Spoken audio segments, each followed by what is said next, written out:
Hi అండి అందరికీ. ఎలా ఉన్నారండి? అందరూ బాగున్నారా? నేనైతే చాలా చాలా బాగున్నాను. వెల్కమ్ టు మై ఛానల్ అండి. ఈరోజు ఇంకొక మంచి రెసిపీతో నేనైతే మీ ముందుకు వచ్చేసాను. వీడియోలోకి వెళ్ళే ముందు మీ అందరికీ ఒక చిన్న రిక్వెస్ట్ అండి.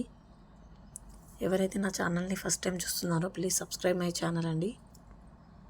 ఓకే అండి. ఈరోజు నేను చేయబోయే కర్రీ అయితే పన్నీర్ కర్రీ.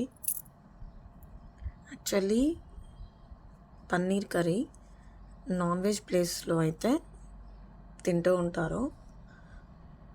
మా మమ్మీ అయితే లాస్ట్ 1 మంత్ నుంచి నాన్ వెజ్ అయితే తినట్లేదు. ఏదైనా కర్రీ చేసి పెట్టమంది తను. అదే మాకు అప్పుడు వెంటనే పన్నీర్ చేయాలనే ఆలోచన అయితే వచ్చింది. మా డాడీ అయితే ఒక 1/2 kg పన్నీర్ అయితే తెచ్చాడండి. మేము తెప్పించాము.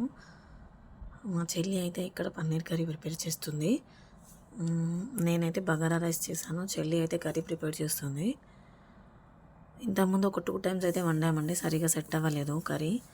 ఇది 3rd time అండి ఇంట్లో పన్నీర్ కర్రీ వండడం. మా మమ్మీ కోసం అయితే వండుతున్నాము. ఈసారి అయితే చాలా బాగానే వచ్చిందండి. టేస్ట్ అయితే చాలా బాగా వచ్చింది. పిల్లలు కూడా చాలా ఇష్టంగా తిన్నారు. యాక్చువల్గా పన్నీర్ మేము ఎక్కువ యూస్ చేయమండి. రీసెంట్గా రెస్టారెంట్కి వెళ్ళినప్పుడు మా హస్బెండ్ అయితే ఒకసారి ఆర్డర్ అయితే ఇచ్చారు పన్నీర్ విత్ చపాతీ. అప్పుడైతే ఫస్ట్ టైం మేము టేస్ట్ చేసాము.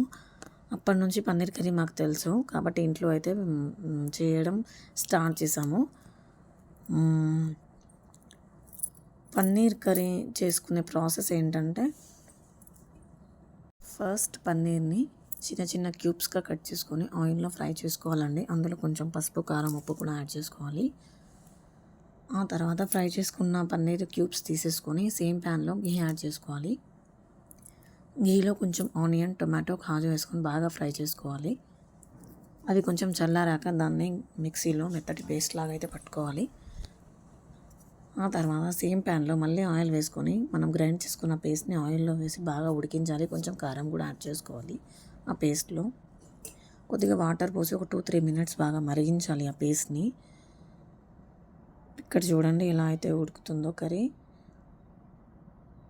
ఆ తర్వాత ఇప్పుడు మనం ముందుగానే ఫ్రై చేసి పెట్టుకున్న పన్నీర్ క్యూబ్స్ని ఈ కర్రీలో అయితే యాడ్ చేసుకోవాలి.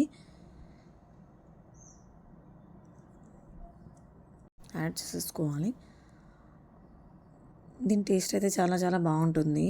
చికెన్, మటన్ ప్లేసెస్లో ఎక్కువగా పన్నీర్ అనేది యూజ్ చేస్తూ ఉంటారు.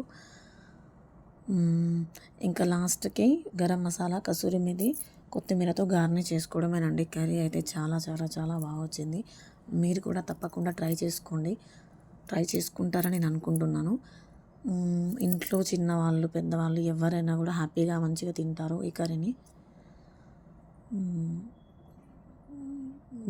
ముక్కలు అయితే చాలా అది పన్నీర్ అనేది పాల ప్రోడక్టే కదండి, ఈజీగా ఉడుకుతాయి. మటన్కి, చికెన్కి పడినంత టైం అయితే పట్టదు.